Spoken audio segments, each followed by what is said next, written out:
Thank you, Matt.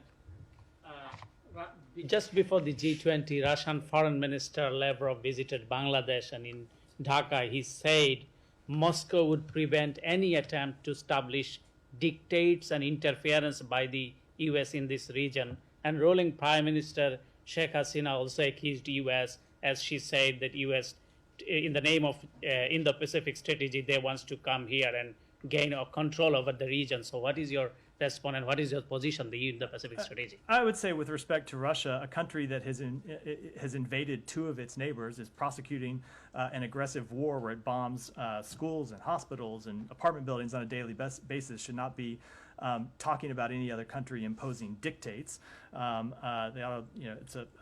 It's it's not the most self-aware comment that Sergei Lavrov has ever made. But I would say that with respect to United States policy, the United States and Bangladesh share a vision to ensure the Indo-Pacific region is free and open, connected, prosperous, secure, and resilient.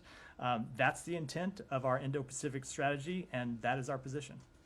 Can you please confirm in the G20 summit any sideline meeting between the Bangladesh Prime Minister and the President Biden, as Foreign Minister told the reporters that Biden and Prime Minister Hasina had a good conversation, though we did not see any readout or anything from the White House or from the State Department. I believe the White House did make public the meetings that the President had with other leaders.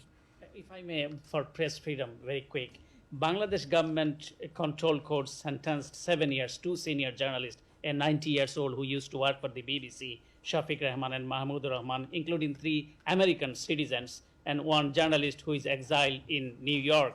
Government ordered seized his property. Journalist name Ilyas Hussain. So what is your comment? The government is harassing journalists and reporters and the senior editors. We believe, as we've said on a number of occasions, that journalists play an essential role in any democracy. Their work uncovers corruption, safeguards the public's right to know information that affects their lives. They need to be able to make the public aware of the issues that they face in their daily lives. They need to ensure accountability for elected officials, the way that you all show up and ensure accountability for what I say here every day. They must be able to do their jobs without fear of harassment, violence, or intimidation. And we are concerned with the government of Bangladesh's systematic and pervasive oppression of journalists and media personalities who attempt to hold the government accountable. Go ahead. Thank you.